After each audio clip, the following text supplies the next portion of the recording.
You know that moment of panic right after you've done something you know you probably shouldn't have? That was me, after hitting send on a message to Claire.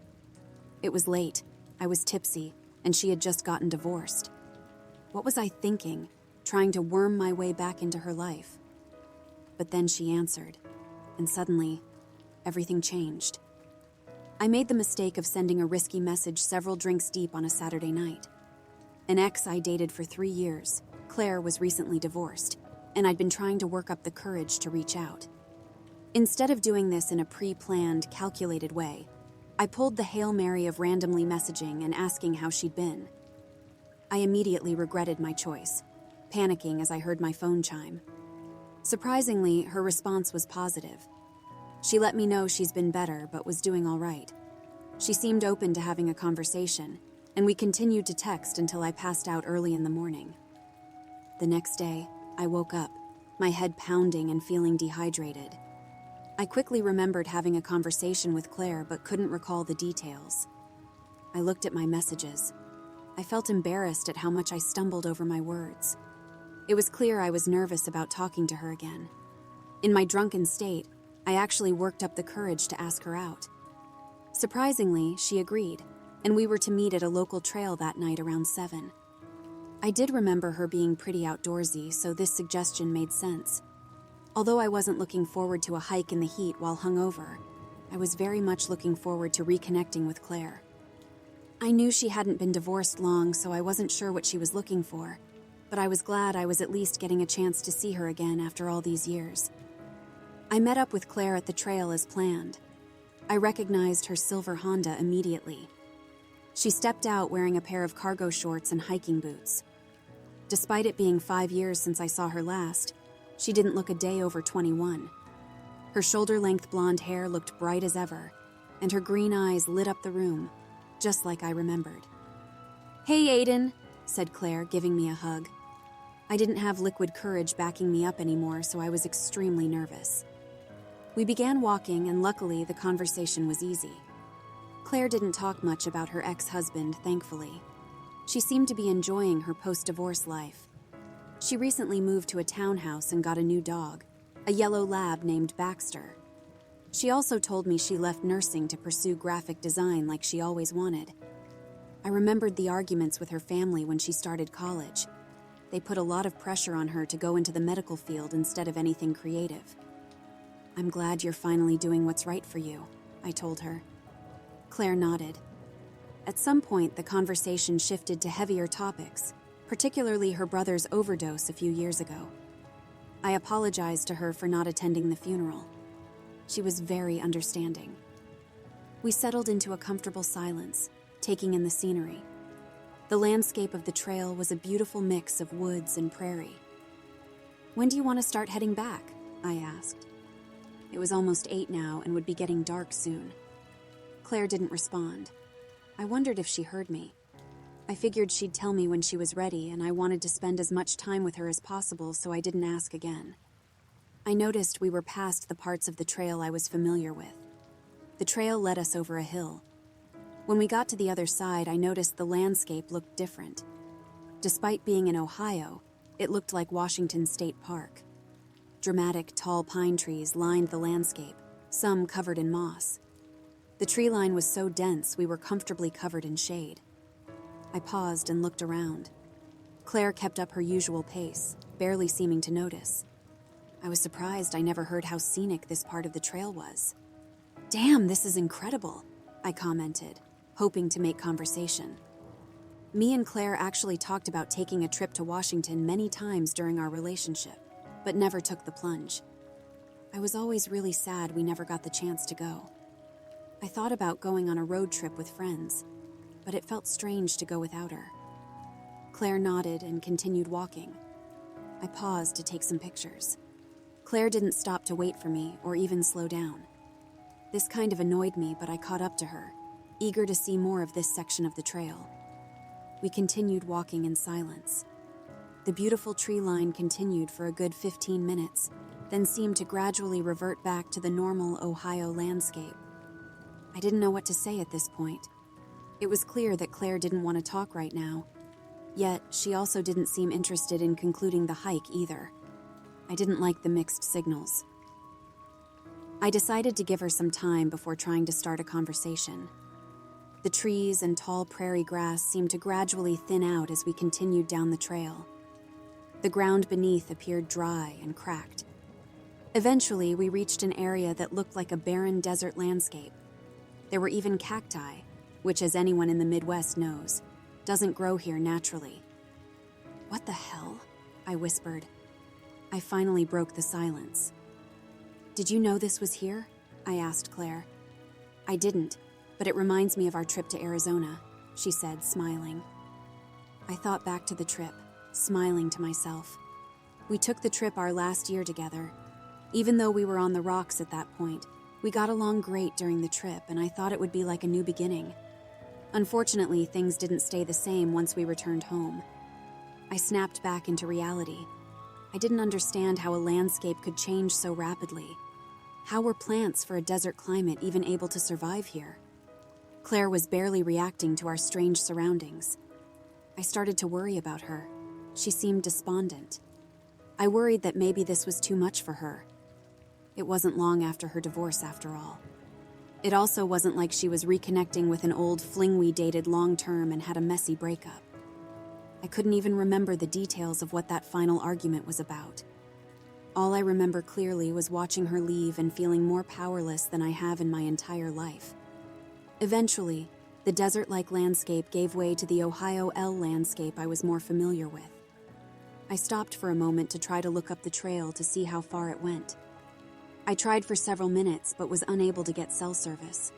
By the time I looked up, Claire was so far ahead I couldn't see her. I was annoyed at this point. Why would she just ignore me when she agreed to come here with me? It was also getting dark at this point, and I was ready to call it a night. I quickly headed up the trail to find Claire. There was a large pond with some trees and a bench surrounding it. The path appeared to end here. "Claire!" I yelled, looking around. Claire snuck up behind me, causing me to jump. "What the—" I was cut off by Claire's unexpected kiss. She then took my hand and led me to the edge of the pond. She began taking off her clothes as she dipped her feet in the water. "Want to get in?" she asked, winking. I couldn't believe my luck. Maybe this date was turning around. I stripped down to my boxers and followed her into the water. We kissed again. Claire then went underwater. I waited, and she didn't come back up. I could barely see since it was almost dark now. I tried to feel around in the water for Claire. I couldn't find her. I began to panic. I held my breath and got underwater. I couldn't see, but as I swam around, I felt something touch me. I reached out and felt a hand grab onto mine. It must be Claire. I was trying to lead her to the surface when I realized the hand was pulling me downward. I pulled it up, but was immediately yanked back down. The grip on my hand tightened. I struggled to get free, almost breathing in water. Then I heard a strange noise through the water. It almost sounded like hissing, or maybe growling. My arm flew up as I shot up to the surface in fear. Something grazed my back and I jumped. I turned around to see a human arm, decaying and detached from the body. It even had a bone sticking out the end. I screamed and ran out of the water, falling and tripping over rocks. I began hyperventilating. I called out for Claire several times but got no response. Had that creepy thing in the water gotten her? I found my phone and dialed 911. Surprisingly, I got a signal. I frantically talked to the operator, begging them to get someone out here as soon as possible. Officers and an ambulance arrived soon after. The first officer who arrived on the scene asked for my ID, and I showed it to him. He glanced at it and then back at me. He asked me if I could come with him to the station to answer some questions. I didn't know how to tell him what happened without sounding out of my mind. I was happy to help, but wanted to know if Claire was okay first. He was honest with me that he couldn't give me an answer yet, but would tell me as soon as he knew. I rode with him back to the station, and he stepped out for a few minutes to take a call. His facial expression was noticeably different when he returned. "How did you know Claire?" he asked. I explained to him that we dated our senior year of high school and the first 2 years after. He asked why we broke up. I sat and thought for a moment. Embarrassingly enough, I couldn't remember the exact reason, just that we grew apart. I told him that. He nodded. "Did she talk to you at all about her divorce?" he asked. I shrugged. "Not really. I didn't think it was my place to ask. Maybe she was still in love with me," I joked. The officer didn't seem to think it was funny. I apologized. The officer asked some strange questions like where I grew up and what I did for work. Finally, I got frustrated and stopped him. "Did they find Claire?" I asked. He tried to avoid the question, but I insisted. The officer sighed and began talking. "Trevor, Claire's been missing for days now. Her high school ex, Aiden, was found dead in his apartment a few hours ago, but his phone, wallet, and several other items were missing. It appeared to be a robbery. But then we found out you made threats to him several months ago. You knew Claire was divorcing you, and you assumed it was because she was still in love with him. Phone records show that messages went to Claire from Aiden's phone at a time which was after the time of death. You lured Claire out to the trail, then murdered her and tossed her body in the pond. For whatever reason, you dressed up in some of Aiden's clothes tonight and called us as him. You must be feeling guilty. Why don't you go ahead and just tell me what happened?" I started shaking. The officer told me to think back a few days, and I did. I was drinking. I was alone. I looked at Claire's profile from a fake account I made. She'd blocked me immediately after our divorce was finalized. She posted a gorgeous selfie.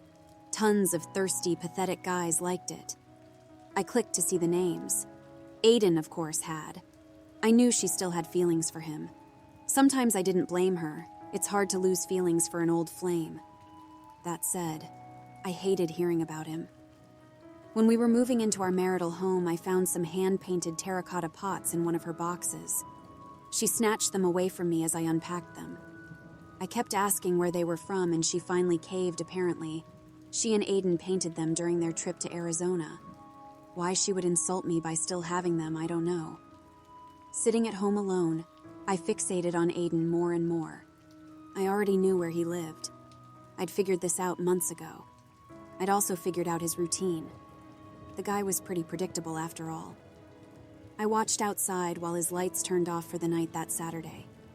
I entered his apartment with the spare key I had paid to have made by the sketchy maintenance guy. The sedatives I'd laced into Aiden's water jug were clearly working. He didn't stir as I walked into his room. I opened his phone. I knew him and Claire were having an affair long before the divorce. Shockingly, there weren't any messages between them during our marriage. That didn't mean anything, though. I could feel it in my bones that Claire still loved him. I began messaging Claire as Aiden. She quickly agreed to meet up with him that night. I knew it.